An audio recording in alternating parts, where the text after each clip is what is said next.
I'm definitely on that downhill run to Christmas now. We're away for a few days at a lovely place called Center Parcs, which is in the county of Wiltshire. It's lots of log cabins on a gorgeous forest with lots of Christmas lights, and I know you'd really like it. So anyway, welcome to another episode of Brett's Old Time Radio Show, and welcome to my home in beautiful Lyme Bay, where this cold December night is definitely making my roaring fire seem incredibly welcoming. So come and sit yourself down next to the tree, get warm. Huge thank you for joining me once again for our regular late night visit to those dusty studio archives of old time radio shows right here at my home on the south coast of the United Kingdom. Don't forget, I've got an Instagram page and a YouTube channel, both called Brett's Old Time Radio Show, and I think you should go and check them out right now. Feel free to send me some feedback on any of our shows, brett@tourdate.co.uk, or if you just fancy a little chat, that'd be nice. It's time to check in on my buddy Tony Hancock and Sid James, Bill Kerr, for an episode of Hancock's Half Hour called The Sheik. The BBC presents Tony Hancock with Moira Lister, Bill Kerr and Sidney James in Hancock's Half Hour.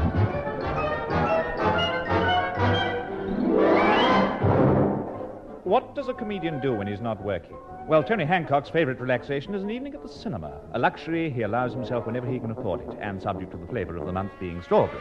Last week, both these events coincided, and so one afternoon our hero rose early from his bed and went down to the high street to meet Moira.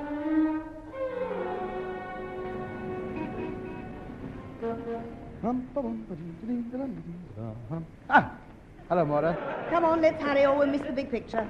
Hiya, Tubbs. Sorry I'm late. Hiya, Moira. Hello. And just what are you doing here? Well, I knew that you and Moira were going to see a movie, so I thought it'd be nice if I came along with you. Oh, did you? Yes, jolly good. Yes, you'd enjoy that, wouldn't you? Get out. No, don't go, Bill. By all means, come along. We'd love to have Bill with us, wouldn't we, Tony? Oh, yes, of course. Good old Bill. Nice lad. Good old Billy boy. He can sit downstairs and I can drop me chalk ice wrappers on him. Well, what film are we going to see? It didn't matter till you turned up. Well, I thought we might go to the Playhouse. What's on there? The new Martin and Lewis picture. I'm going home. Oh, don't be so silly, Tony. What do we have to go and see Martin and Lewis for? They're making enough money without my 1 and 9. I'm not going. There's something about them that irritates me. They're very funny. That's it. That's it. Besides, I want to go to the bioscope. What's on there?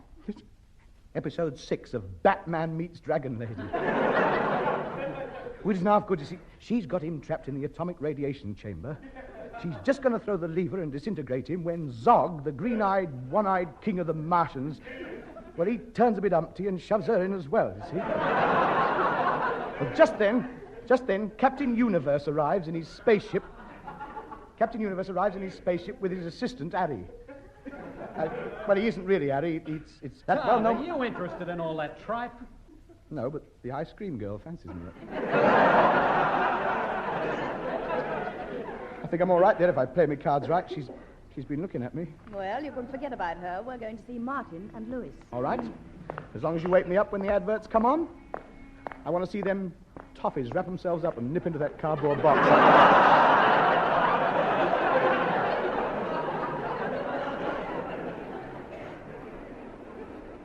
Well, here we are. This is the place. Martin and Lewis and Three Ring Circus. Look at all these pictures outside. Look at Lewis. A stupid suit on. Hair been gone over with a lawnmower. People would laugh at me if I looked like an ape. Pass. No comment. All right, thank you. Just because I can pick up fag ends without bending down. No need to get personal. Well, come on, let's go in. Oh, yes. Oh, go in. Yes, of course. That's the box office over there, Bill. Yes, isn't it? Yes. Can't get in with that ticket. No.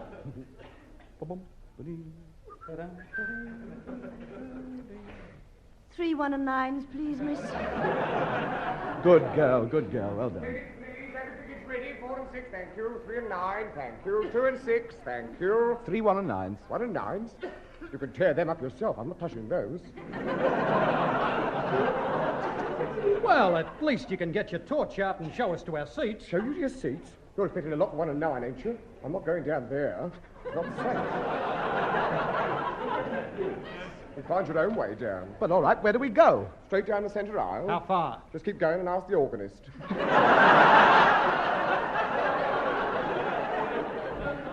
Yes, he'll direct you. Tickets, please. Have your tickets ready, please. Come on, boys, through the curtains.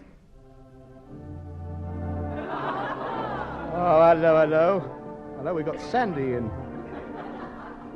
Look at him, all teeth and feet. Hello, here come the slides, look. Mr. Sandman. There he goes. Look, he's changing colour and going down. Come on, we'll sit here. Just a minute, I saw you. Come on out from there. But look, Usher, Usher, come out. You ought to be ashamed of yourself. Well, how was I to know where the 1 and 9s finish and the 8 and 6s start? Don't argue with him, Bill. Let's find a seat. Quick, the lights are going to be going down soon. Ah, there's a space in this row. Excuse me. Excuse me. Thank you. Excuse me. Thank you. Down! Madam, why don't you go home and knit? Excuse me. Excuse me, do you mind? We've got to get in! We've got to get in! I've paid. What's the matter with you? Excuse me. Thank you. Excuse me, do you mind? Well, here we are. Oh, What? this space. Yeah? It's the other gangway. It's all right, but we'll go back. We'll go back. Excuse me, do you mind, please? Excuse me, thank you. Granny, this is no place to peel potatoes. Thank you, excuse me. Ah, shut up! What's the matter with you? Hold me coat, hold me coat. What's the matter with you? Come out in the gangway, you. Of course, you picked on a right boy, yeah? You picked on a right boy, I can tell you. Tony. I'll knock him back in the 3 and 9s.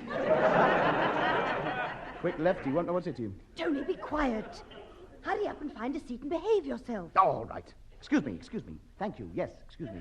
Do you mind? Yes, you. Stop nibbling her ear hole and let me get by.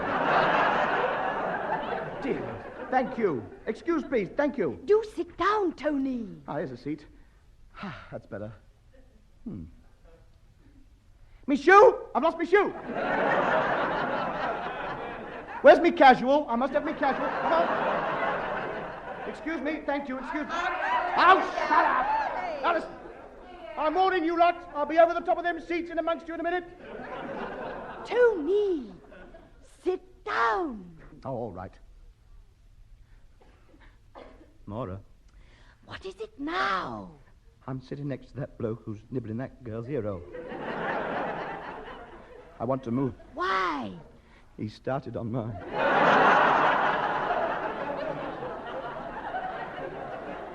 Hey, Tub, why don't you keep quiet? The Martin and Lewis film's just starting. Oh, yes, this is to certify that 3 Ring Circus has been passed. Dropsy for the censor, you can get anything, boy.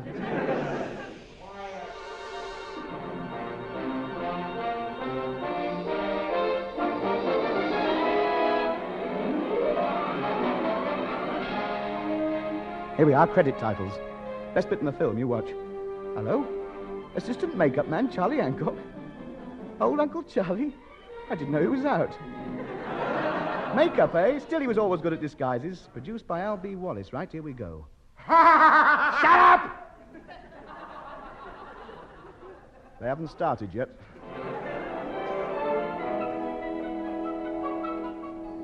Right, wake me up when the toffees come on.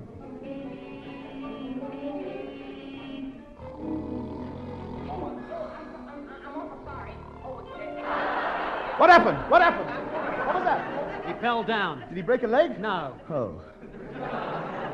Look at Lewis up there, that hair. Look at the way it's cut. Tyson would give a fortune to bowl on that lot. Veterans Administration Building. You get squared away? Yeah, everything's all set. I report to the circus on Wednesday. What did he do then? What was funny about that? You, take your teeth out of her ear hole for a minute. Oh, you didn't see it, did you? You then. What did he do then? Go on, tell me what was funny about that. Oh, Tony, sit down. Me seat! Who let me seat up? Quiet! Fine French circus. Lion taming? Yeah. What are they laughing at now? Stupid lot. I wish this was 3D. If he fell down here, I'd kick him right back in again. Keep quiet! Now. don't know how they get away with it. I'm not laughing. Ah, look, here comes the sad bit. Oh, she's told him he's ugly. 3/4 of an hour, and she's only just noticed that. Hello, somebody's hit him again. I'm sorry, I just can't see it. Oh, dear, oh, dear. Oh, it makes you cry.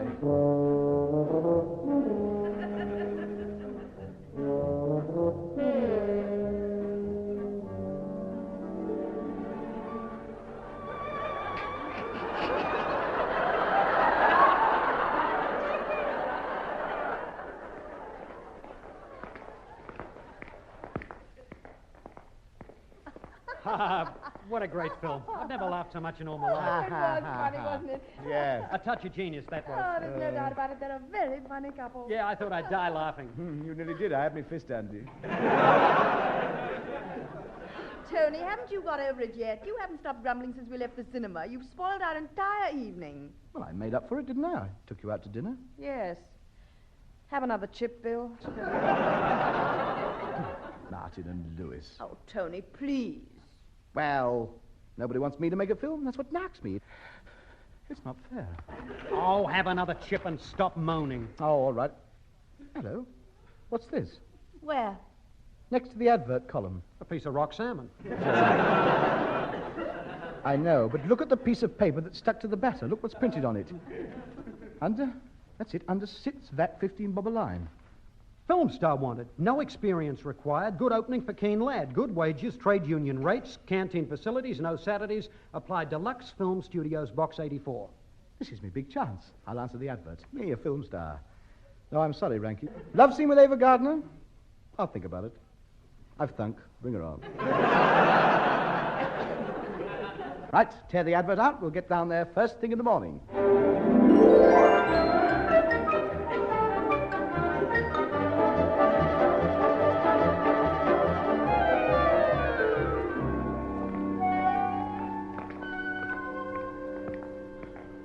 Well, according to the bus conductor, this is the place. Well, it's a funny place to have a luxurious film studio over the top of a greengrocer shop. I think we go through this side door next to the shop. Mind those dustbins. Ah, there we are. Deluxe Film Studios. Walk straight in. You know, if I didn't know he was in Dartmoor, I'd say Sid James runs this place. Good morning. He's escaped? Well, Hancock.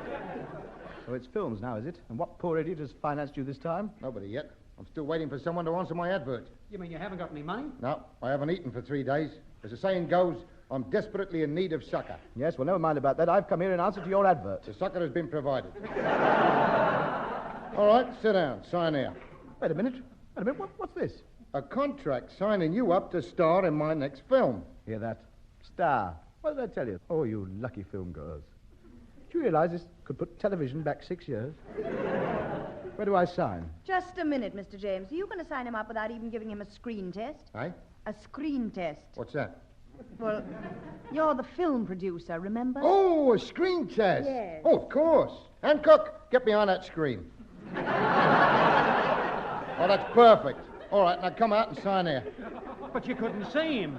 I know. And if we can only keep it that way, we'll make a fortune. Now sign here and hurry up. I'm only renting this place by the hour. All right. Anthony A. St. John Hancock, 2. There. Congratulations. Deluxe Film's first star. Now then, money. Let's say 10,000 nicker for the first film, all right? Well, certainly. Of course, I'll offer you much better terms for the second film. Good. That'll only cost you 5,000 nicker. Cost? I'm not paying to star in my own films. You'll get your money back in royalties. They won't go. No, I mean percentage on the takings. That's a good idea. I want you at the film studios first thing in the morning to start shooting. And pray, where are the studios? Up in the attic. Now then, a story. What sort of film do you fancy? Now listen, as Tony's agent, I feel that he should be given the chance to display all the talents nature has given him. Oh, it's too late. Animal Farm's been done. Now, look, it's quite simple. Having frequently admired my handsome features in various shop windows, I don't think we can go wrong if we do a remake of some of Valentino's stuff. Oh, like the Shriek. Sheik. I'm talking about the audience. The Sheik, eh? Well, that's romantic. What about the comedy? Oh, time enough for that when I'm old and ugly. Blimey, we better get weaving on this one. Of course, you realize if you're going to make the Sheik, you've got to have a part for Loverboy car.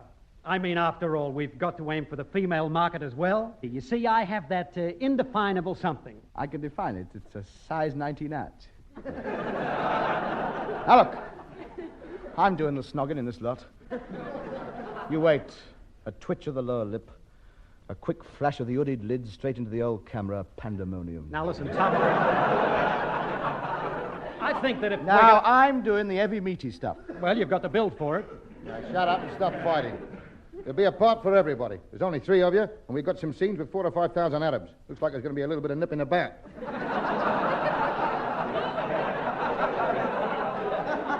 All right, then. I want you up in the attic first thing in the morning to start shooting.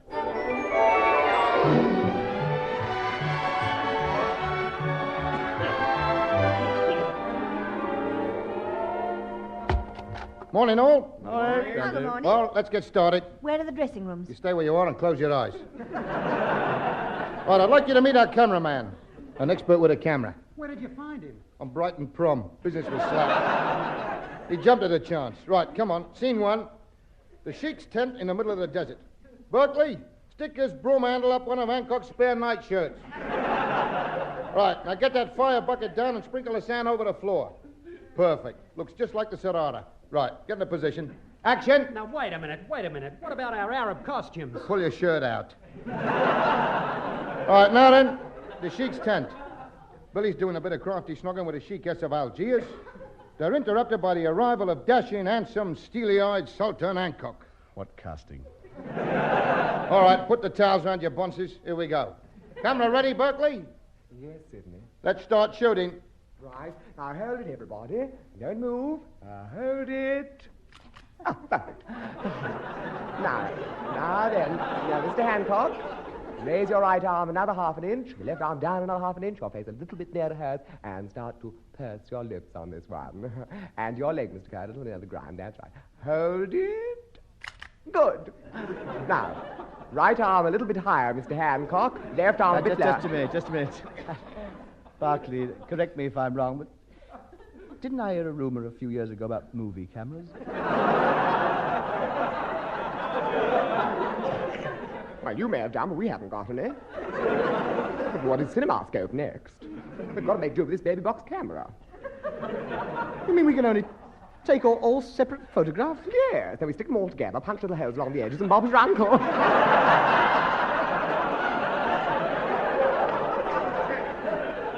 All right, come on. We haven't got much time. Now let's get that Arab clobber off and shove the Regency gear on. Regency gear? In the desert? Now, Bew Brummel. Bew Brummel. What about the Arab picture or the Arab picture? We finished that. Oh, good. What was it like? Great. Wonderful plot. Yes? Look, how can it be finished? We've only been making it for 2 minutes. That's long enough. We got 8 perfectly good snaps in that camera. All we got to do now is decide what order to stick them in, and we got to smash it in our hands. But, Sid, that film costs Tub £10,000, and it'll only be on the screen for 2 minutes. You don't want to bore them, do you? Berkeley, nip round to the chemist and get that film developed. Get a couple more rolls. I think we got time to make another couple of epics. All right, now then. Bew Brummel, Moira. Moira, Lady Patricia, Billy, Beau Brummel, Hancock, Brinny. Go. Go? What about a script? Script? Can't afford it. Make it up as you go along. Scene 1. Brighton Pavilion, 1818. The Royal Ball is in progress. Put that record on. Action. Hold it! Oh, just a minute. Look, I don't want to appear temperamental, but that doesn't seem to me the sort of music they would dance to in those days. All right, we'll put another one on.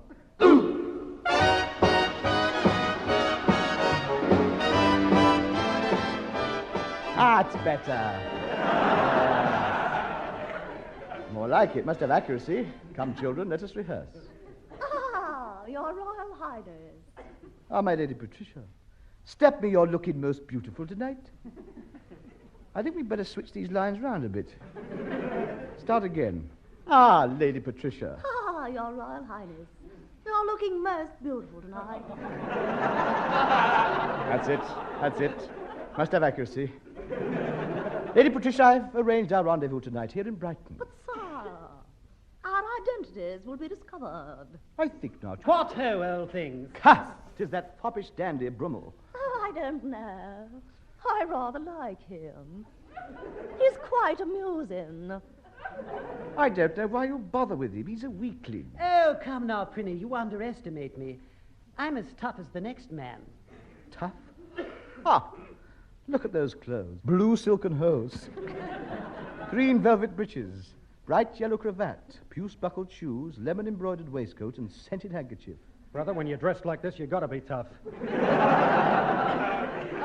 Lady Patricia, may I have the next creep with you? I'm afraid not, Mr. Brummel. You may have the waltzes and the minuets, but Prinny is giving me the creeps. Right, cut. Oh, that's another one finished. Right, let's get the African jungle stuff on now. We're going to put Tony Steele right out of business. Come on now. We got another 15 films to make before we pack up tonight.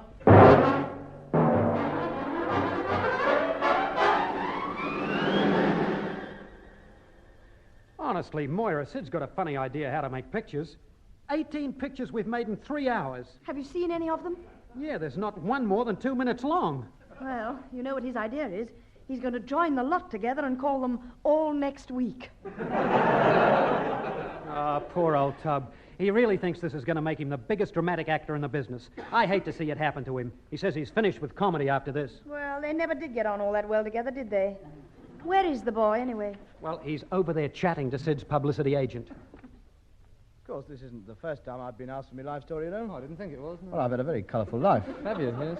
That's a very colourful jacket. Well, it's just what I've yes. I've been around. I can tell you some stories. Yes. Things have happened to me, but you couldn't print them. No. Oh, dear me, no. Well, not in the dailies, anyway. Oh. Pity, yeah. For your own ear, yes, if you're a man of the world. I am. Well, we all are. Of course. We have to be. True. It's no good closing your eyes to it, is it? No. We all know what goes on. What? Hey? Oh, hey. Oh, what? Hey. Oh, what? I should cocoa. I bet you could tell me a few tales. I could. I thought you could. We'll have to get together one day over a beer. Oh, don't drink. I'm very proud of you. Okay. Yeah, mine 50-50. You buy it, I'll drink it. All right. But you want a definite experience. You can print. I've got it, the very thing. Yes? I was sent out to Australia to do a pantomime. They have pantomimes out there. Every time they pick a test team. Yes? Anyway, the ship started going down. In the water, that is, Yeah. naturally. Well, there was panic. Oh, of course. Everybody was rushing for the boats. Were they? I could see they were. Were they really? I knew you could. God, you were interested then, I weren't was. you? Panic. Everybody was rushing for the boats. I could see something had to be done. So I shouted out, "Women and children first!" I shouted. Very brave. Well, it's fair. It's the right thing. I do it again. I was lucky. I got my Widow Twanky outfit on. I was all right. Well, there I was in this lifeboat, all by myself, except for the young girl who was rowing. Oh, yes. Well, after 4 weeks of this, I thought to myself, well, I thought you've got nothing to lose. Have a go. Good work. Well, I'm only human. Yes, you are. Yes. Well, all right then, I know. You don't have to plug it. I plucked up courage. I looked her straight in the eyes and I said, hello. I'm a quick worker, you see. I'm in there. Well, it's the only way. Well, as soon as I spoke, she knew I was a man. Of course, my voice had broken by then. Oh, yeah. From then on, we got on like a house. We'd only been rowing out together for 4 weeks. Carry on. Rowing out together for 4 weeks, she invited me up to her end of the boat for tea. Oh, So I thought, here we are getting that. It's your birthday. of course. I got dressed up. I put my best bit of sail canvas on and combed my hair with a fishbone, and I was up there. Oh, she was very pleased to see me. I must say she put on a lovely spread. What? Seaweed sandwiches and winkles. Oh, Well, you couldn't ask for anything better than that, could pretty you? tasty. Yes. When we finished tea, I took her for a walk. Oh, yes, that's the way. We didn't go far. No.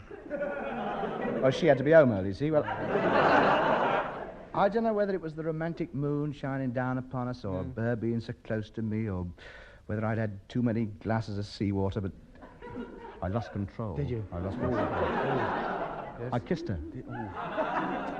Her eyes seemed to go soft and her moist, dewy lips quivered in ecstasy. Yeah. A beautiful flush rose to her cheeks. Yeah. I'm not boring you, am I? No, please. All right, well, don't get worked up. No, well, I can't help it. You think you can stand this? Yeah, right. go on. She looked up into my eyes. Yeah. Her whole body tense with excitement. Oh. Steady.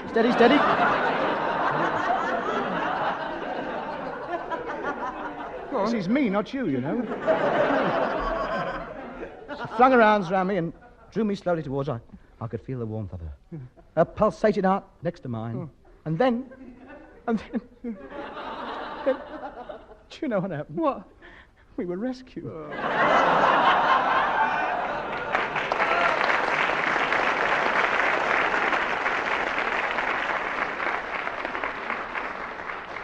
Hey, Hancock, I'll be looking everywhere for you. I got some great news. I sold a picture. They're giving it a world premiere in the West End tomorrow night. I'm made the world's greatest dramatic actor, Sir Lawrence Hancock, straight from his triumphant season at the Old Nick. Right, I'll see you at the theatre tomorrow night.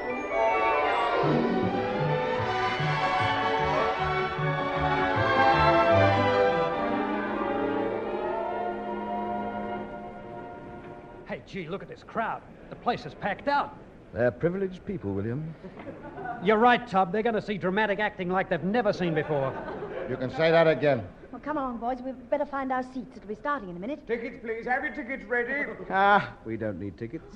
I'm in it. You'll be right in it if you haven't got a ticket. Now then, come on. All right. Maura?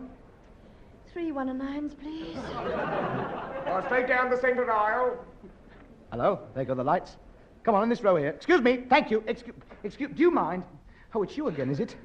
It's a wonder she's got any ear roll left. Thank you, excuse me. This'll do, Tub. Sit down. It's starting. The dawn of a new era in dramatic acting. I'm glad I've given up the comedy. This is the thing for me. Wait till they see the lad as the great lover, the Sheik. That's it. What happened? What happened? You've just appeared on the screen. But they mustn't laugh. This is serious. What did I do then? Go on, what did I do then? Go on, what was funny about that? I think we'd better go, Moira. This is where we came in.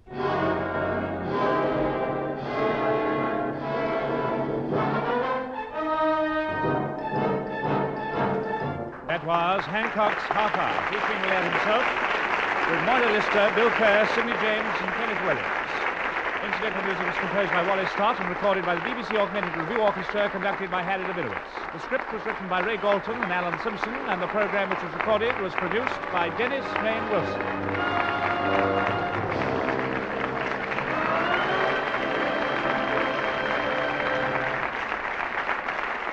Welcome back. Hope you enjoyed our latest episode of Hancock's Half Hour. Don't forget, we'll be back tomorrow for another adventure with Sherlock Holmes and Dr. Watson, going live at 5 p.m. GMT. You can email me on brett@tourdate.co.uk, and I'd love to know your thoughts on the show. Thanks for listening. I'll be with you 7 days a week, each and every week. And I'll see you next time on Brett's Old Time Radio Show. Love you. Bye.